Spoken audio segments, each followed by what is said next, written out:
Hello, everyone. Today is As the Crow Flies Day on Blackbirders Week 2022, and we are happy to have you.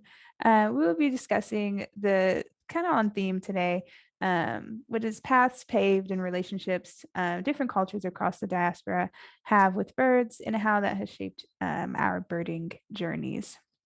So the title of this event, thrown by the lovely American Birding Association, thank you so much to that team, is titled Black Birders Embracing the Beauty Thereof.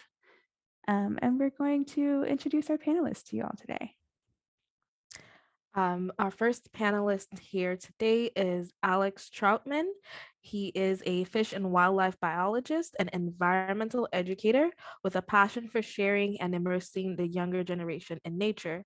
He has a bachelor's degree and a master's degree in conservation biology from Georgia Southern University. And knowing what it feels like to not see anybody who looks like you doing the things you enjoy, Alex makes it a point to be that representation for the younger generation. Alex is the co-organizer for several Black in X weeks, including Black Birders Week, Black Mammalogists Week, and Black in Marine Science. And they are all movements encouraging the diversity in nature, celebration of Black individuals and scientists, and increasing the awareness of Black nature enthusiasts and diversity in STEM fields. He has a forthcoming review of Bird Brother, and has a previously published review of How Birds Work in the May 2021 issue of Birding. So, Alex, what is at the top of your lifer list?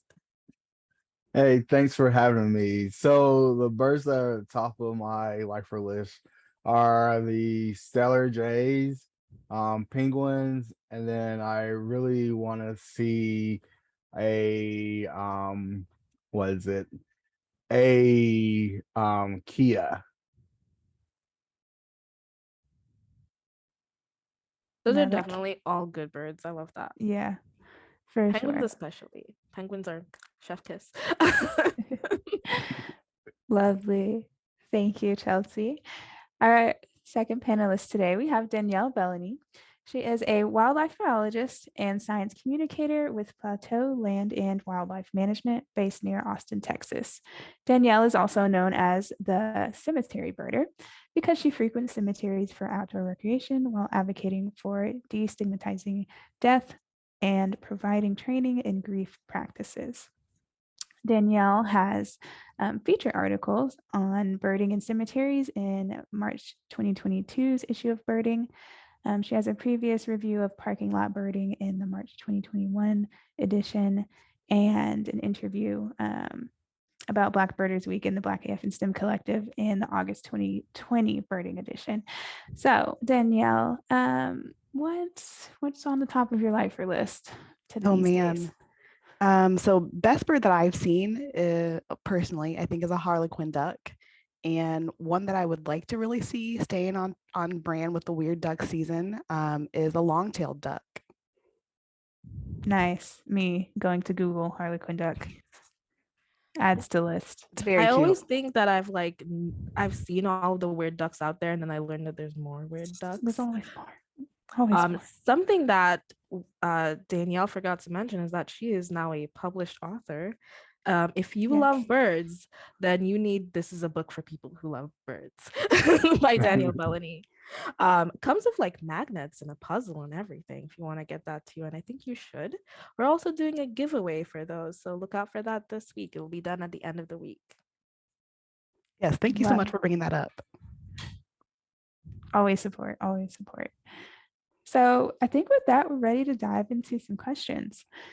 So first on our cultural expose here, what were some of the childhood experiences that were either shaped by birds or involved birding, and how has they translated to your adult lives? I'll go ahead and take that one. So I guess as a child, birding itself wasn't really something that I focused towards. In general, I had a love for all of nature, and that was definitely cultivated. That love for nature was definitely cultivated by my grandparents. And they have some farmland kind of near Austin area, and I would just hang out there in the summers, and they would show me all the cool things around their property. And of course, it came with some knowledge about birds and stuff. So pursuing the love that they instilled in me of the land, that's kind of how I got into birding. And eventually I actually became a birder. But yeah, the love for nature itself definitely started back then with them.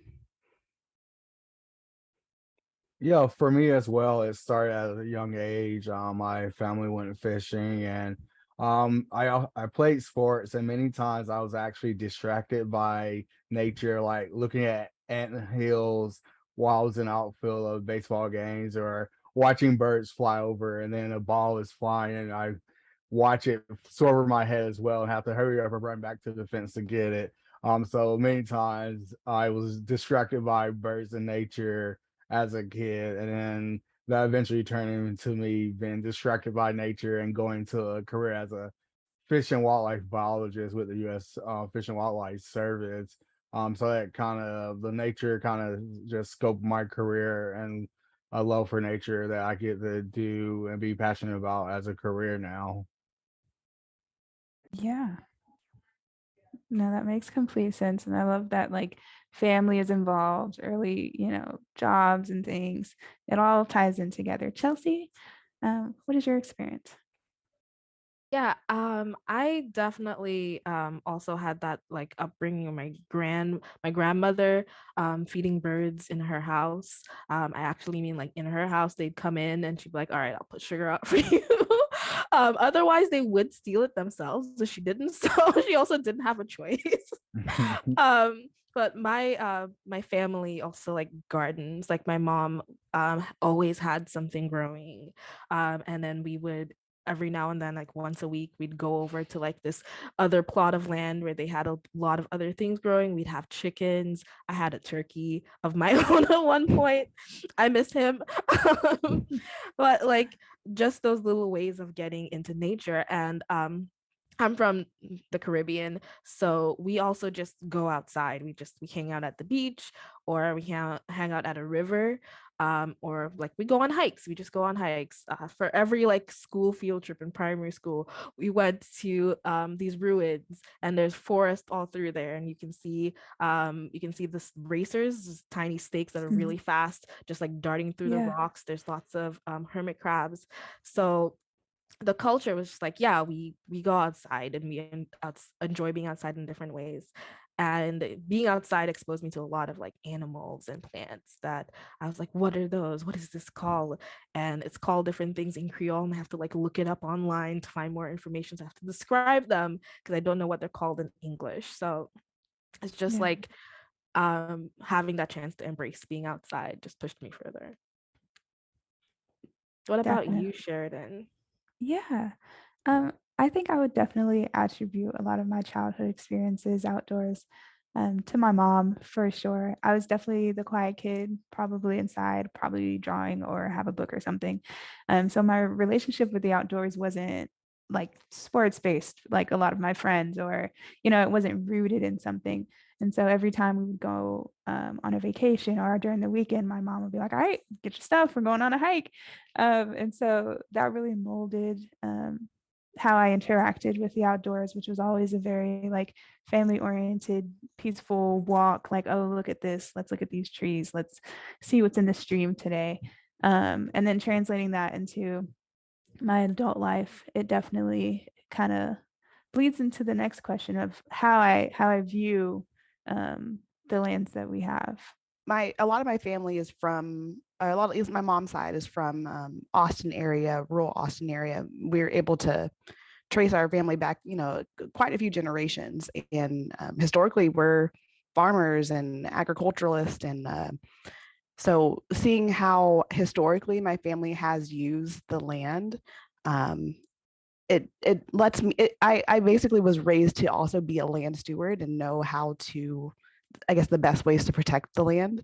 And growing up, I didn't really realize that I could be professional at, helping take care of the land.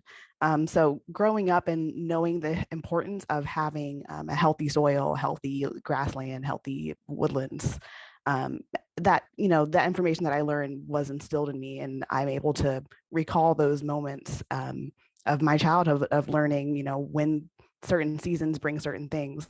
And yeah, so I kind of innately have this history and this ability to help take care of the property that is in my family still.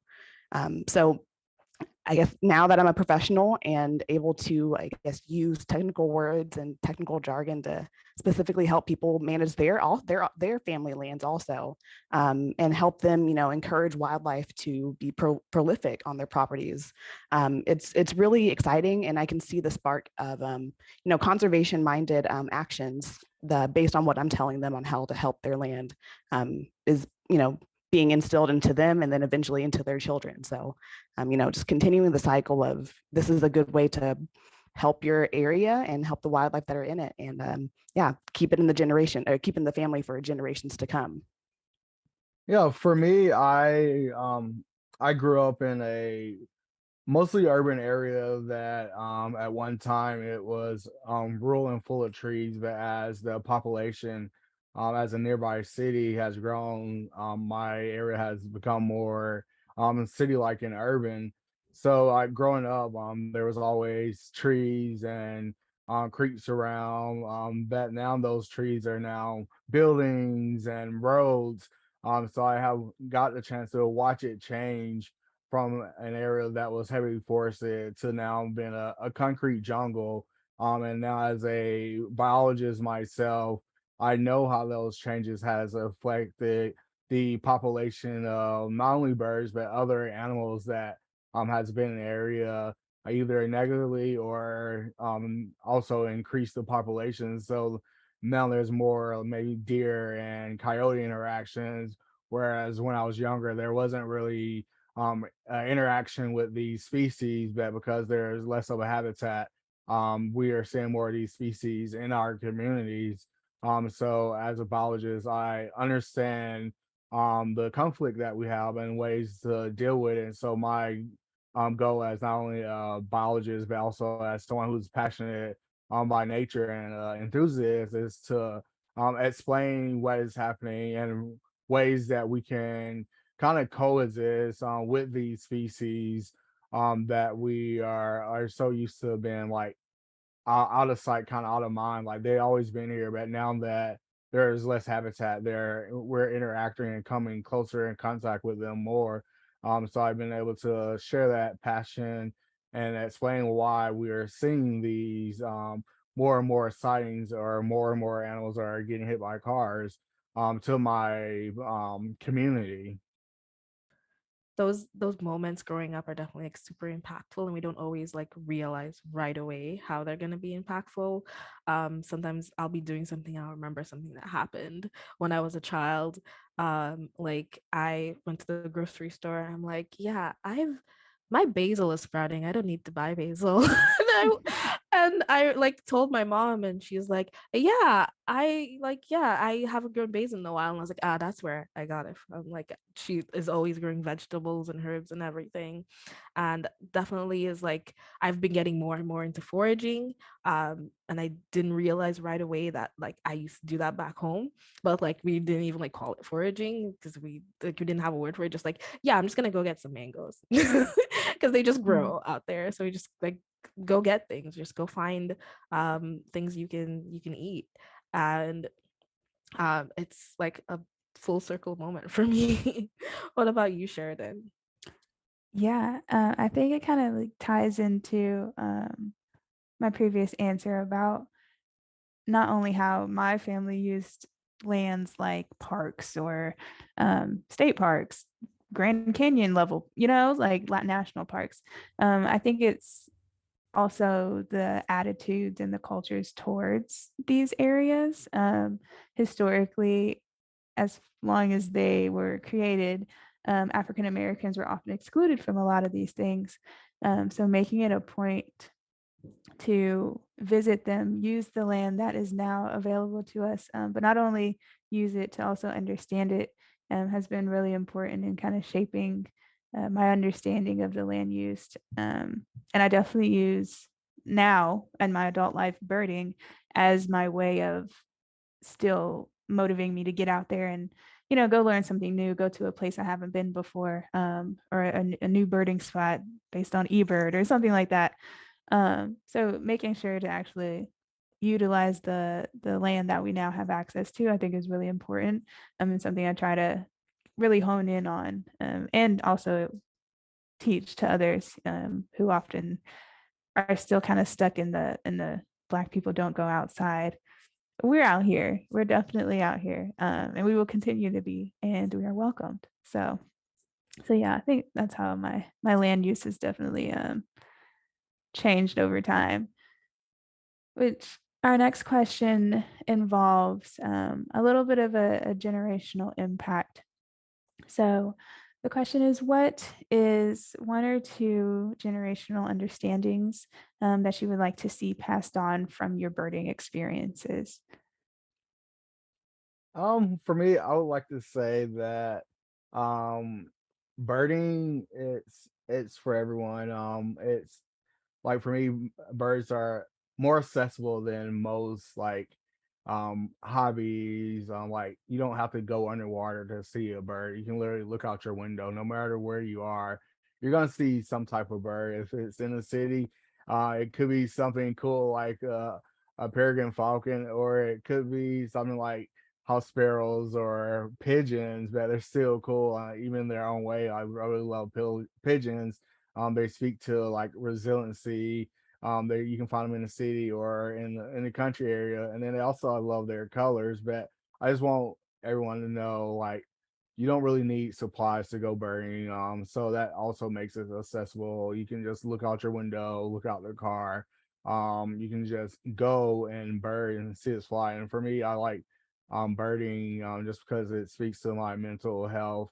It allows you to get outside, but also birds there. It with me looking at them, they give me some, I guess, like kind of life lessons. Like when they before they take off, a lot of times they will drop their excess weight by pooping. So let go things that are gonna hold you down. And then you can take off in your own wing with your own power when they fly. So that's one thing I hope to pass down is birding. It's accessible. It's a way to kind of deal with your mental health, but also birds they provide life lessons if we just take the time to look at them. Yeah, and as for me, I would hope that I pass on to future generations that the knowledge that having the birds that we do have on in the places that we live is a luxury, and that it's not always going to be like this, especially as climate change and land use change is is removing habitats from these birds. We're going to see less and less, especially in the area that I live. There's a lot of grasslands, and grassland birds are, I mean, they're seriously declining right now. So I just want to pass on the importance of having these birds and conserving what we can for them. But also that, yeah, that these birds also bring joy, they bring hope, they bring liberation. So I also want to pass down, I guess, traditional aspects and ideas of what birds can mean to us. Birds can mean, just in general, the ability for them to take up on their wings and fly away from their problems to somewhere else is just really inspirational. So, yeah, passing down those ideas of what birds can mean and how important they are for ecosystem services, and also just the fact that their intrinsic value, they have their own purpose to be here and their own value, their own right to be here. Yeah. I think piggybacking off of that one, something that I would really love to see passed on is the understanding of acceptance as Black people enter the outdoors in professions. I think I know I can speak for myself when I say, like, I did not know that birding could be a job or a thing that someone would pay you to study or to explore. And so making it important and known to future generations that this is a viable field that you can be in and belong in, and even even if it is just a hobby, it's something that is not weird, or it's not like eccentric to want to be outside and enjoy it. It's a very normal thing, and everyone should do it more. Yeah, I think for me, a lot of what you've said already also resonates with me. But like, as someone who also comes from a culture where we have folklore and like different names for the birds that we have there, I definitely want to do my best to like promote that and then be able to pass that down, because right now I'm not sure how much of that is being shared. Like, I know that it like previously was printed in a couple of bird guides we had, but they're out of print right now. So how is that information getting preserved? And if I can do anything to help preserve that and be able to pass it down, because this is important cultural information. So I would hope that I'm able to, help preserve and pass it down for future generations, like my possible kids. You guys have given us great responses so far. We have one more question for you here. Since the first Blackbirders Week, how have you seen the culture of birding change? I would like to say there has been some changes definitely. I feel like since the first Blackbirds week, I have I guess a larger connection to black birders than I had before. I now know more virtually, but also in person, and have that network and camaraderie with so many other black birders. And also, I feel like there's many more of us that are in the light. There's more representation of black people birding through social media, through um TV networks and magazines now, that wasn't really there during the first Blackbirds week. And I also feel like that there are some outdoor companies that are making it their mission. They're not just giving lip service to making their um field or their resources and inclusive. They're actually putting their words into action, that they're going to make sure that what they're doing is more inclusive and opening for everyone and not just certain people. So I think Blackbird Week have definitely spurred an outdoor movement to hold outdoor companies to a higher standard and accountable for what they say they're going to do. So those are some of the things that I think have happened because of Black Birders Week. Yeah, and I agree with Al. The first Blackbirders Week definitely helped me gain connections to a whole bunch of Blackbirders that I hadn't even met before, or I still haven't met very many of y'all. Just want to say you need to come to Texas. Just a little jealous that everybody else is meeting up places far away from me. Just putting that out there. But yeah, I I'm got really you. I happy got you. that other people have been able to meet each other. It just, y'all look so happy. That's why I'm kind of a little bit jealous and want to just fellowship with y'all. And also I agree with Al's second point that I do see more companies pushing to improve their inclusivity. I would say on a personal point, I've definitely seen more opportunities handed my way from non-Black birders, which I appreciate. I really do. And I feel like I've also seen my colleagues, at least that I know virtually, have more opportunities presented towards them. And I just want to see that continuing more and more and more. Just nothing but the best opportunities given to us, because we've had so many hurdles and so many barriers against us. Now we're finally able to flourish because of this movement that we started. So very happy that what happened from the first Blackbirders Week has come down to this. Yeah, I don't know. I feel like um I feel more comfortable, telling people that, yeah, I go birding. I always get outside.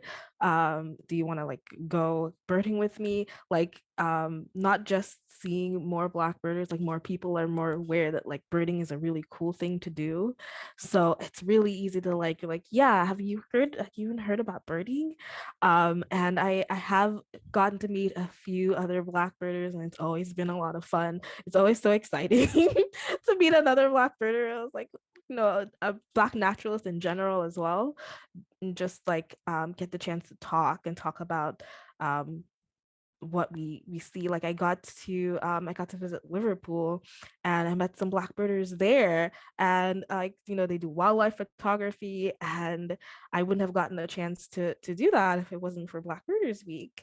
And being able to meet people like across the pond, as they say, who also are like really enthusiastic about this and heard about Black Birders Week and are so excited that we're doing this and want to be a part of it. It's also just like we made something that is like bigger than like just us, and just like 1 week out of the year. It's it extends past that, which is incredible and amazing. Sheridan, what about you? Yeah, I think I would definitely echo all the sentiments already stated. I do think that it's been great to see Black birders and Black scientists in roles in these in larger organizations that aren't just there for the DEI coordinator, the diversity, equity, and inclusion. Like we have so many other things that we like to do, and so much more knowledge. I think it's great that I've seen people on Nat Geo, I've seen people writing books, I saw um, some people on the App Store on Apple, like so many amazing things. It's the reach is lovely, and it's like all I can do is smile. But it's definitely been great to also um, just know that you're not the only one, even though we are kind of sparse sometimes. You find a community locally, and you get going. And so I think Black Birders Week has been great to kind of connect, if nothing else. So with that being said, that concludes our questions portion. Again, before we get to our little outros, I definitely want to thank American Birding Association and the entire team for allowing us the platform and wanting to partner with us for this event. For the outros, anything you want to promote, anything you want to add that we didn't ask, now is your time. So thanks for having me. I'm very appreciative to be included for this panel. I have a couple of works out currently. I'm definitely read my articles of cemetery birding as mentioned earlier, and my book. This is a book for people who love birds, which if you're watching this, that sounds like it's you. Please go ahead and purchase that. You can find it just by Googling the title, but I'm sure my social media handle might be included in this, and you can find it in the links that are in my bio. I have another book that's in the works. It's for your younger birders, so stay tuned for 2023 for something new. But yeah, just putting out that I have some cool things coming up. We love it. Alex? Yeah, just thank you for including me in the panel, and I'm looking forward to connecting with more Black birders. You guys can find me on social media at nature_al, and that's nature with the number 8. So it's N8TURE_AL, and that's for Twitter and Instagram. Awesome. Chelsea? Yeah, if you would like to hear more from me after this, you can find me on Twitter at Chelsea Herps. That's HERPS, as in herpetology, because I study anole lizards. If you are also interested in, the other kinds of reptiles besides birds, I talk a lot about them, and I generally talk a lot about tropical ecology as well. So I think that would be like everybody's niche. So definitely follow me for that. You can find me on Instagram at out2Chelsea. And I am also an artist. So if you type in Chelsea Herps into Redbubble, you'll find my store on there. And I have a lot of cool lizard stickers, and I hope to add some bird ones soon. Sheridan. Yay. Thank you. Thank you all for attending today's event. My handles are all the same on social media. It's Beanie Jean, so BEAN as in Nancy IE, then Jean, JEAN _. If you would like to hear more from me, see more of me, definitely follow me on those, as well as visiting my website, beaniegene.com, where all my updates usually land first. I will be focusing on doing mindfulness bird walks here soon. So these are bird walks focusing on mental health, and that include a little bit of meditation, a little bit of mallards, so a little bit of both. But yeah, thank you. I think that's our wrap up, and you all have an amazing day. Thank you.